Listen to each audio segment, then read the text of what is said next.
कि तरंग आखिर होती क्या है। तरंग की एक सीधी सी परिभाषा दे रखी है कि तरंग आखिर क्या होती है। इसमें परिभाषा देखें कि तरंग किसी माध्यम में उत्पन्न विक्षोभ, मतलब किसी माध्यम में जो विक्षोभ उत्पन्न होता है वो तरंग कहलाती है। जो बिंदु उद्गम के माध्यम के कणों के वास्तविक स्थान तक बिना किसी दिशा के संचित होता है तो उसे क्या होता है, तरंग कहते हैं। मतलब तरंग की सीधी परिभाषा जो मतलब किसी माध्यम में विक्षोभ उत्पन्न है उसे तरंग कहते हैं। अब तरंग दो प्रकार की होती है, दो प्रकार की होती है। कौन सी होती है, यांत्रिक तरंग होती है, विद्युत चुंबकीय तरंग होती है। अब यांत्रिक तरंगें कौन सी होती है, सीधी सी बात आएगी। तो यांत्रिक तरंग बात कर रहे हैं कि ऐसी तरंगें जिन्हें संचरण के लिए माध्यम की आवश्यकता होती है, तो यांत्रिक तरंगें होती हैं।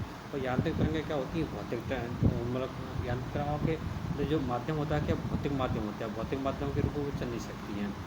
तो इसमें और कौन कौन सी तरंगें क्या है, तो देखो इसमें दे रखा है कि सबसे पहले तरंग यांत्रिक तरंगें किसी भौतिक माध्यम में संचरण कर सकती हैं और यांत्रिक तरंगें द्वारा केवल ऊर्जा संवेग का संचरण होता है, जब का संचरण नहीं होता है यांत्रिक तरंग में। अब यांत्रिक तरंगें होती कौन कौन सी, तो इसमें आगे दे रखा होगा, तो आगे देखते हैं इसमें यांत्रिक तरंगों के रूप में। तो यांत्रिक तरंगों के उदाहरण वगैरह दे रखे थे। यांत्रिक तरंग कौन कौन सी होती है देखो, इसमें जल तरंगें होती हैं, ध्वनि की तरंगें होती हैं, स्फुट तरंगें होती हैं। तो इसमें कह रहा है कि जो द्रव्य होती है वो यांत्रिक तरंगें नहीं होती हैं, ठीक है। बाकी अलावा जो भी तरंग होती है यांत्रिक तरंगों में आती है। अब यांत्रिक तरंगें को उनके प्रकार दे रखे कौन कौन से प्रकार होती हैं। तो यांत्रिक तरंगों के दो प्रकार होती हैं, एक अनुप्रस्थ तरंगें, एक होती है अनुदैर्घ्य तरंगें। तो अनुप्रस्थ तरंगें कौन सी होती हैं, जो ध्वनि जो प्रकाश में उत्पन्न होती हैं, और वहीं जो ध्वनि तरंग जो अनुदैर्घ्य तरंगें होती है वो ध्वनि में उत्पन्न होती हैं। अब इनको आगे देखते हैं कि अनुदैर्घ्य और अनुप्रस्थ तरंगों में क्या क्या दे रखा है। किसी माध्यम में संचरण होने के लिए माध्यम के कारण तरंग चलने की दिशा के लंबवत कंपन करते थे, ऐसी तरंगों को अनुप्रस्थ तरंगें कहते हैं। हालांकि ये वैसे अनुप्रस्थ तरंगें प्रकाश में दिखाई देती है, लेकिन यहाँ पर उदाहरण की तरफ देखें कि तनी हुई डोरी में या रस्सी में कंपन, तो क्या अनुप्रस्थ तरंगों के उदाहरण दे रखे हैं। अब देखो इसके दे रखा कि किस प्रकार से वो तरंगें चलेंगी, उसके अंदर किस प्रकार से नहीं चलेंगी, तो इस पर क्या रखा है। अब पानी की सतह पर उत्पन्न होती तरंगें वो भी क्या कहते हैं, अनुदैर्घ्य तरंगें होती हैं, तो अनुप्रस्थ तरंगें होती हैं। वहीं किसी ठोस माध्यम में उत्पन्न होती हैं तो वो भी क्या कहते हैं, अनुप्रस्थ तरंगें होती हैं। और गैसों में उत्पन्न नहीं, और जो साधन देखा अनुप्रस्थ तरंगें क्या होती है, गैसों में उत्पन्न नहीं की जा सकती हैं। और अनुप्रस्थ तरंगें किसी भीतर नहीं बन सकती, केवल तल के बाहर ही बन सकती हैं। अनुप्रस्थ तरंगें वगैरह अनुप्रस्थ तरंगें वैद्युत चुम्बकीय होती हैं, जैसे कि प्रकाश तरंगें।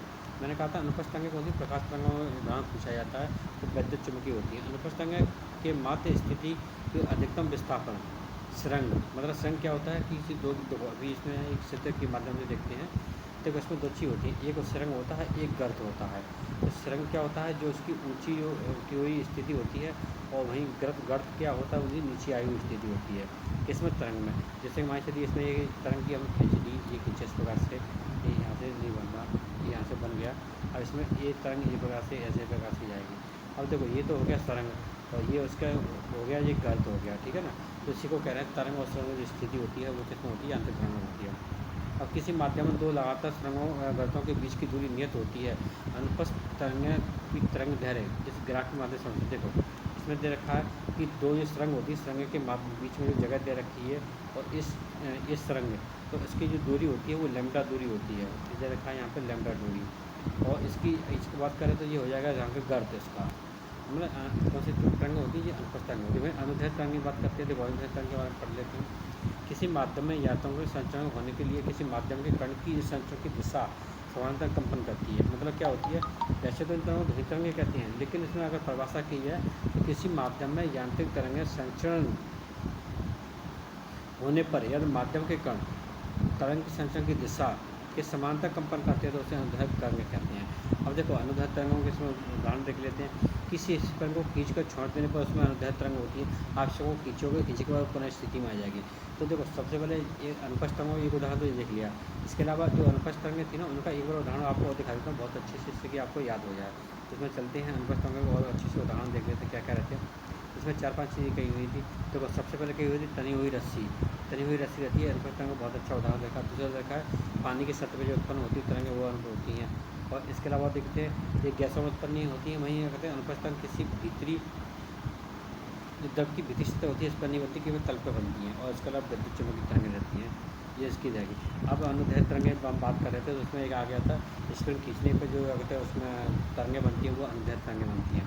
अब ये देखिए इसमें क्या है, कोई स्प्रिंग खींच दी हमने, स्प्रिंग खींचने के बाद में ये संपीड़न, ये बेलन हो गया, मतलब यहाँ पे बहुत ज़्यादा खिंचाव हो गया। यहाँ पे कम खिंचाव हुआ लेकिन यहाँ पे ज़्यादा हो गया।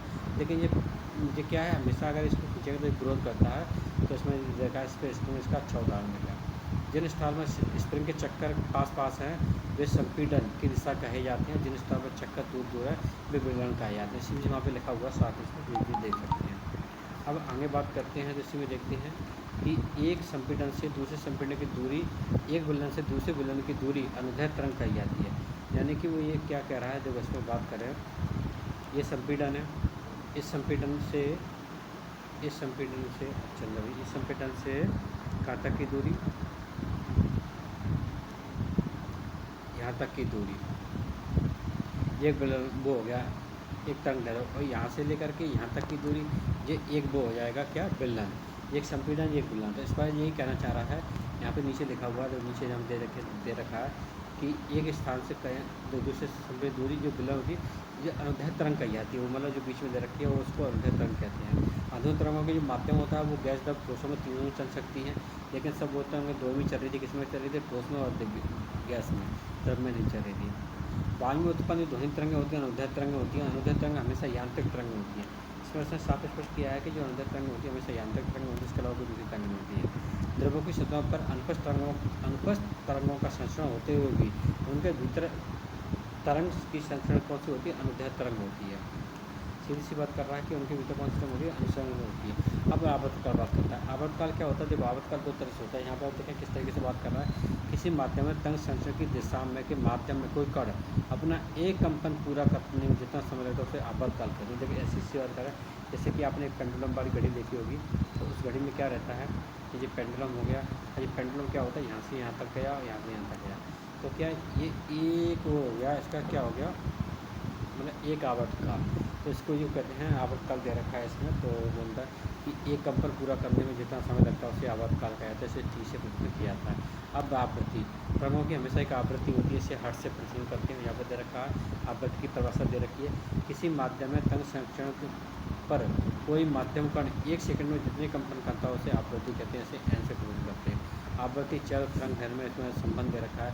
तो देखो इसमें एक ही सीधे संबंध होता है, चाल बराबर दूरी बटे इंटू समय, चाल बराबर दूरी बटे इंटू समय।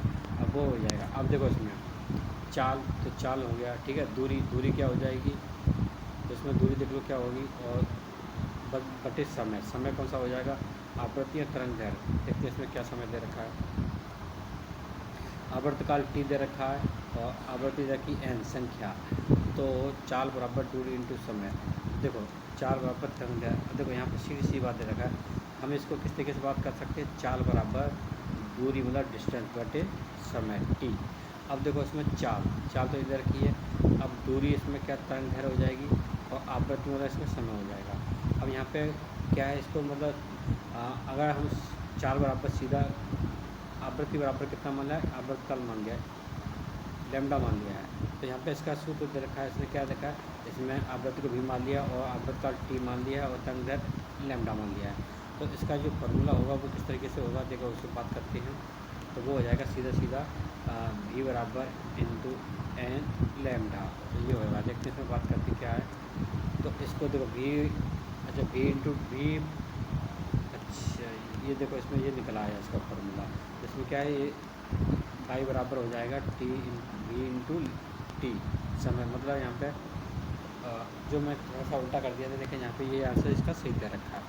अब विद्युत चुम्बकीय तरंग कौन सी तरंग होती है, ऐसे तरंग के लिए कोई माध्यम की आवश्यकता नहीं होती, जैसे कौन सी तरंग हो जाएंगे, इसमें प्रकाश एक्स तरंगें होती हैं, प्रकाश तरंगें होती हैं और रेडियो तरंगें होती हैं, ये क्या होती हैं, विद्युत चुम्बकीय तरंगें होती हैं, ठीक है। इन्हें किसी माध्यम की आवश्यकता नहीं होती है, इसलिए इन्हें विद्युत चुम्बकीय तरंगें कहा जाता है। और इसमें देख लेते हैं विद्युत चुम्बकीय तरंगों की जो चाल होती है एक ही चाल में चलती है, इनकी चाल प्रकाश की चाल के बराबर होती है। विद्युत चुम्बकीय तरंगों की चाल रहती है प्रकाश की चाल के बराबर रहती है। और इसमें और देख लेते क्या क्या दे रखा है, देखो इसमें अब ये तरंगें दे रखी हैं, तो तरंगों के बारे एक बार देख लेते कौन कौन सी तरंगें होती हैं। देखिए इसमें 3-4 तरह की 4-5 तरह की तरंगें पाई जाती हैं। इसमें तरंगें बात करते हैं, पहले होती हैं गामा तरंगें, जैसे GAP, और फिर इसके अलावा एक और आ जाएगी AP बराबर फिर अवरक्त तरंगें, और फिर अभी IMR मतलब क्या हो जाएगा, तो G मतलब हो जाएगा गामा तरंगें, ये मतलब हो जाएगा कौन सी तरंगें होती हैं, इनको एक्स तरंगें बोलते हैं, और P मतलब होता है परावर्तनीय तरंगें। जो इसके बाद में आती हैं दृश्य तरंगें, अवरक्त तरंगें वाले जो होती हैं रेडियो तरंगें वाले एक होती है लघु रेडियो तरंग, एक होती है दीर्घ रेडियो तरंग, ठीक है ना। ये चाल पहिया तरंग हो जाती है, इसमें दे रखा है, नाम दे रखा है, इसमें क्या क्या दे रखा है, गामा, एक्स, परावैंगनी, दृश्य, आवरक, माइक्रो, और ये लास्ट और दूसरी वाली दे रखी है, ये टेलीमेट तरंग है। अब इनके पास दे रखी है तरंग है। तो देखो तरंग है और आवृत्ति इनकी इंपॉर्टेंट रहती है। तो देखो जिसकी आप में 14, 13, 12 जिनकी मतलब कहाँ से कहाँ तक होती है वो दे रखी है, 9, 10, ये सब चीज़ देखी कौन सी तरंग होती है, ठीक है ना।